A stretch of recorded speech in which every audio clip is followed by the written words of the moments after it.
Hello and welcome to the Module 1 Skills video. In this video we're going to learn how to open up Access, create tables, add records to tables, create queries, forms, and reports. First things first, how do you open up Access? Well, to open up an existing database there's two separate ways you can do this. First off, the most direct way is to double click on the database you want to open.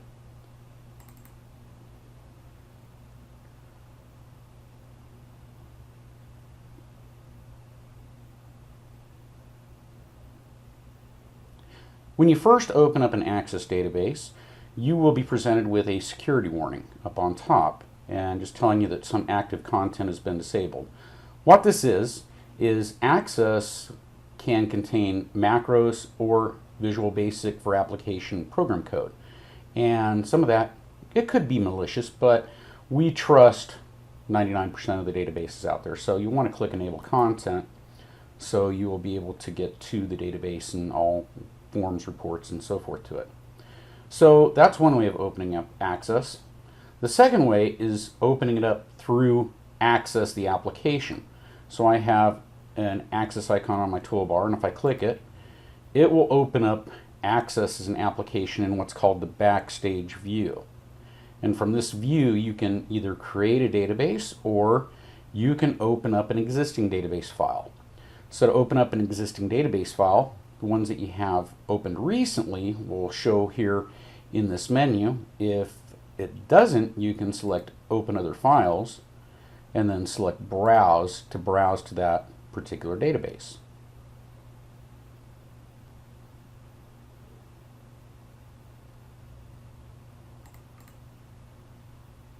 And I can open up the database I just opened a couple seconds ago, and there you go.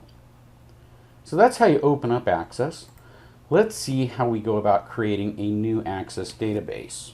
So once again, simply open up the Access application so that we can open it up into the Backstage view. So in Backstage view, you're presented with several options for databases. You can create a blank desktop database or a custom web app, or they have numerous templates that you can create a database from. We're going to create a blank desktop database. So once we select that, we are presented with the ability to name it and to browse and actually find a location that we want to place it. So I'm going to click right in here and I'm going to name this database Riverview. And the next important thing is you want to browse and actually place the database in a location that you can easily find it. Now if you don't choose a location, it's going to wind up in your Documents folder. I like to place mine typically on the desktop or in a folder that I've already created. So I'm going to do that. I'm going to put it in the Module 1 database that I was working with.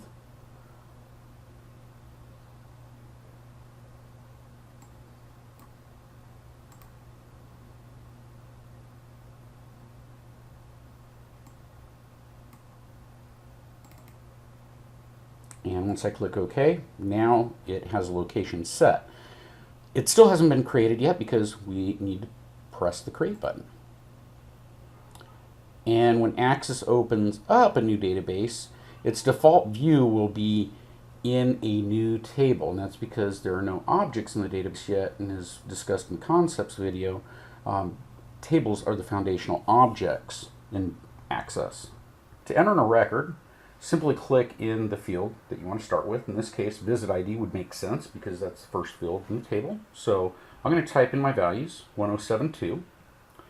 And then to move to a new record or to a new field, you can use the arrow key, or you can hit Enter, or you can hit Tab. So if I hit Enter, I'm moved over to the Animal ID field. So to enter a value in here, I'm just going 1, 2, 3, 5, 6, and then I'll hit Enter, and I'm moved over to the visit date. Now the visit date for this record will be 12/12/2016. I can also use the date picker, which appears right next to it, but for this one I'm just entering it manually. And then for the reason, I'm going to type in vaccinations.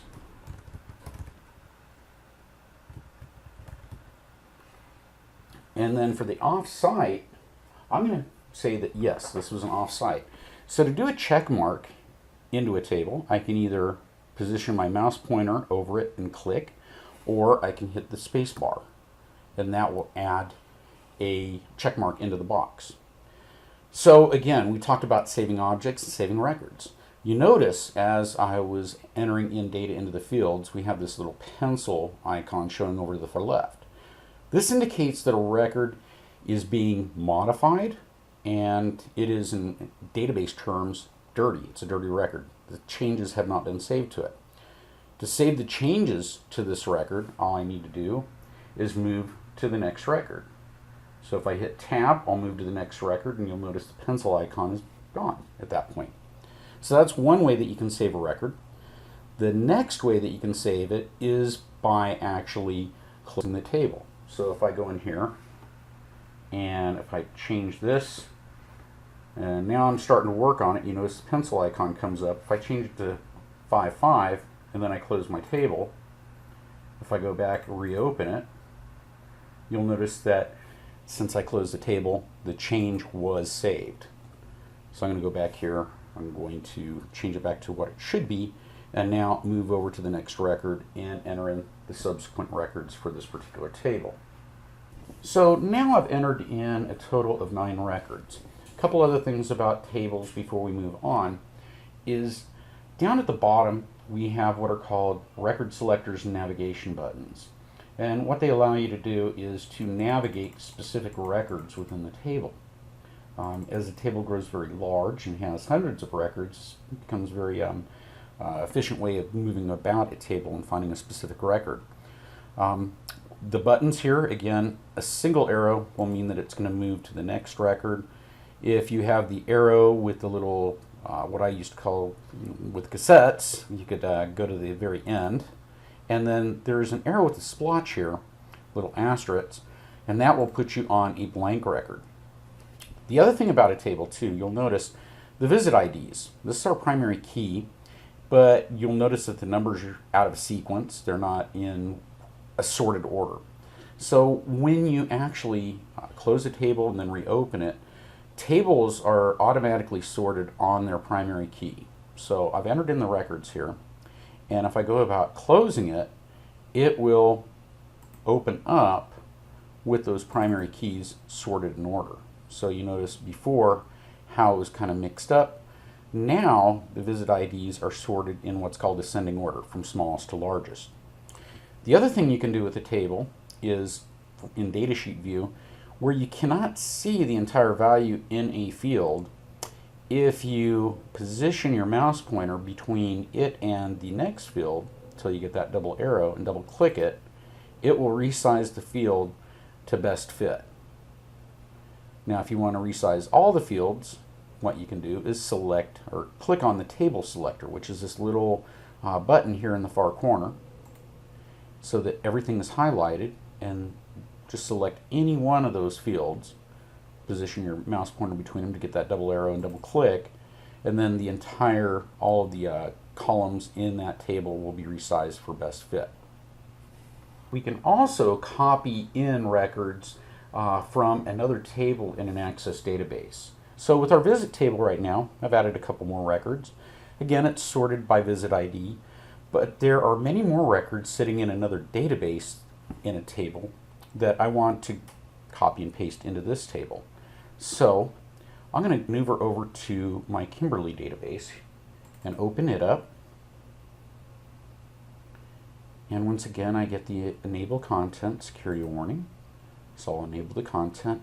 And the records that I want are coming from the appointment table. So I'm going to open this table up in datasheet view.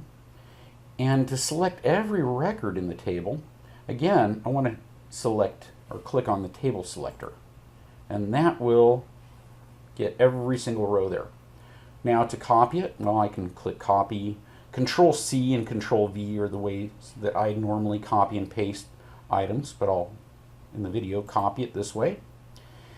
And I'll go back to my Riverview database.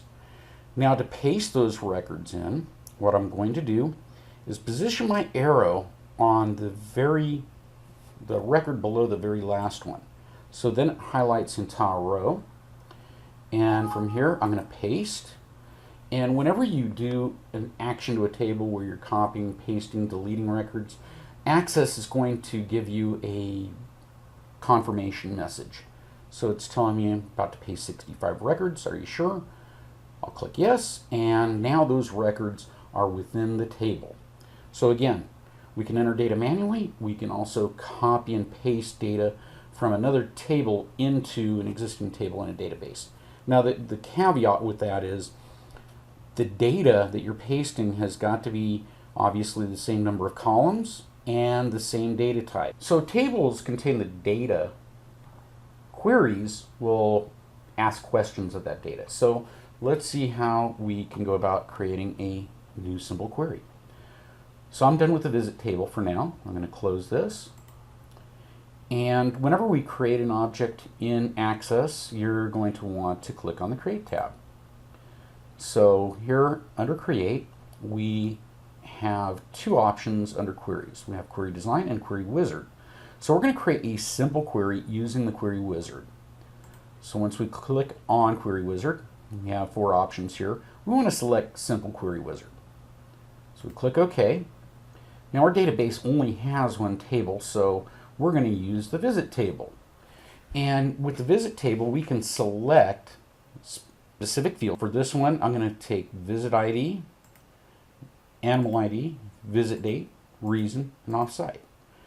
Now I just selected all the fields. I could have also just clicked on the double arrow here. Now if for some reason you don't want a particular field in your results, you can simply select it and then click the back arrow, and that will move it back over into the availability fields. So if you want to move everything over, you can just click the double arrow. So again, you can be selective on the fields for a query. So in this case, again, I'm going to take every single field, pop it over there, and once I click Next, I have the option of seeing it as summary or as detail. We're going to stick with detail, so it shows every field of every record. And then once we click Next, we can go ahead and name our query. And we haven't gotten into naming conventions yet, so with queries always start with the QRY prefix. So I'm going to name this one Query Visits. And I'm going to finish and just open the query to view the information. So once I've done that, what is it? It's simply the visit table. We're taking every single record from the visit table here. Just like tables in Datasheet View, if I am having some of these fields cut off, I'm not seeing all the values, I can resize every single column using the query selector, the datasheet selector. That way I highlight everything and then just position my mouse between two of the fields and double click. And now I can see everything within those particular fields. Now queries, again, they will ask questions of our data. And the real power with a query is in criteria. And what criteria does is select specific rows for our query. Right now, we've only got our query set up where it's selecting specific fields. So we add criteria to actually show us specific rows of our data. So for example, if I wanted to see only visits that the reason had to do with vaccinations, I could add vaccinations as criteria for my query. So whenever you're creating criteria for a query, you need to understand what values are being held in the reason or whatever field you're going to use. So for this one, I'm going to use the reason field and add vaccinations as criteria. So I'm going to have to change over to Design View for this query. To do that, click on your Home tab, and over on the far left you have your view options. So I'm going to select the down arrow and I'm going to select Design View, and what you'll see here is the query grid, the query design grid. So for this one, I want to use reason, and right here we have a field line, a table line, a sort line, a show line, which will allow us to show or not show the field, and then our criteria line. So over here, under reason, I'm going to type in vaccinations. Now I'll type it in wrong though, just to show you something here. So here I've obviously typed it in wrong, and if I go about running this query, and you run a query right up here at the top, you have a view and a run. So if I select run, nothing comes back. So again, that's because I mistyped it. We're going to go back over here, fix this so that it's correct, and then rerun it.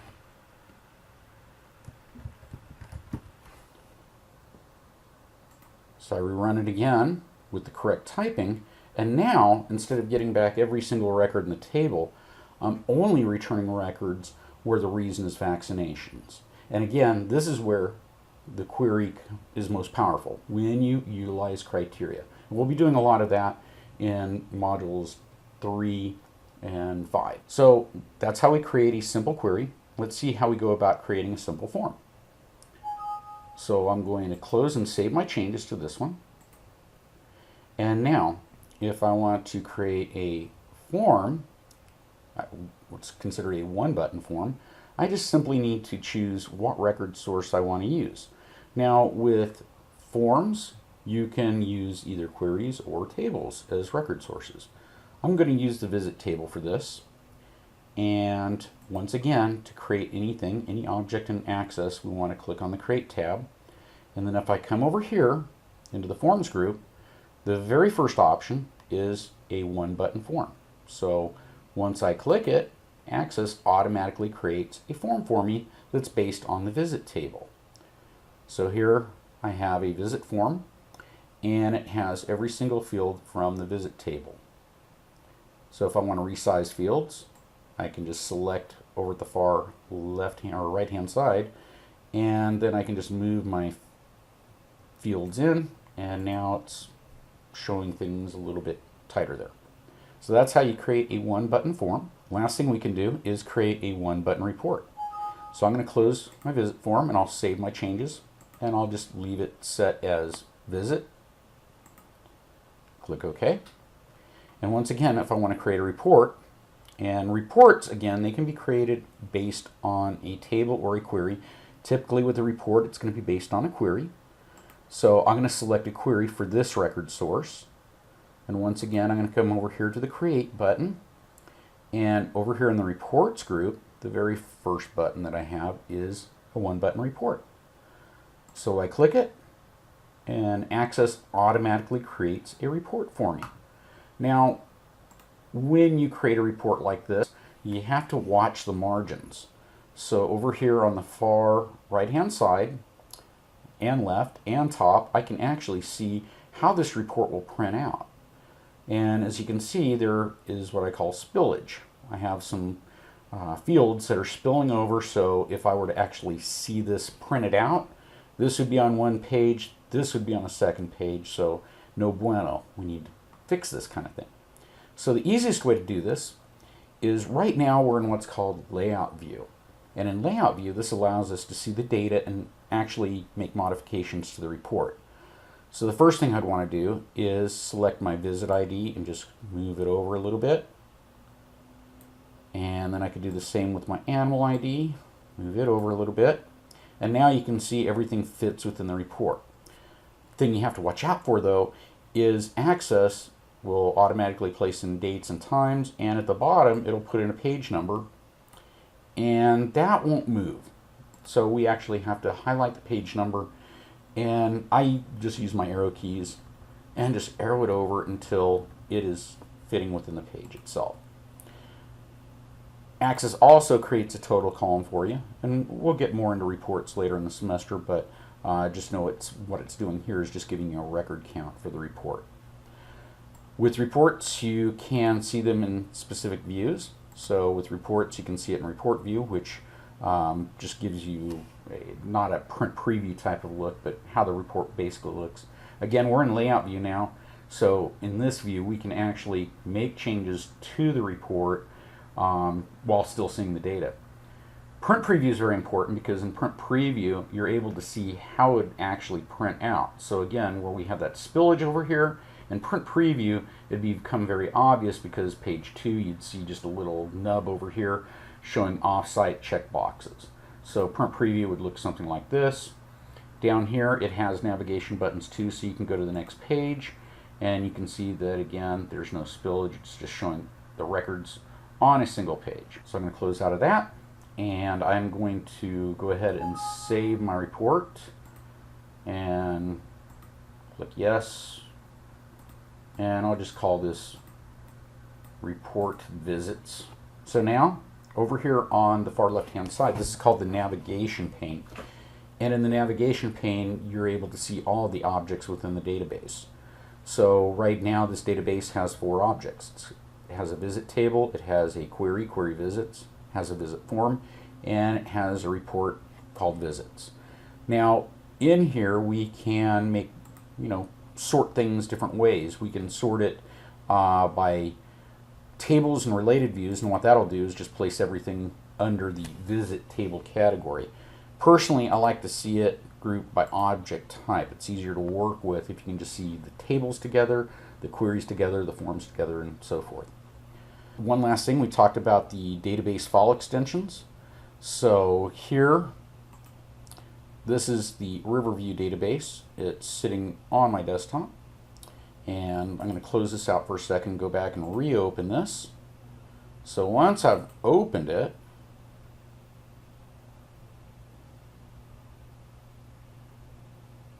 I will have a lock file open alongside of it. So again, remember the locking file is there to support multiple users. So if 2 people are trying to work on the same record at the same time, it basically locks one of them out. So we don't run into what's called concurrency problems, where data changes in improper ways. So that'll do it for this skills video. If you need to go back, feel free to rewind to go back over a concept so that you can get it again. So we will see you in Module 2.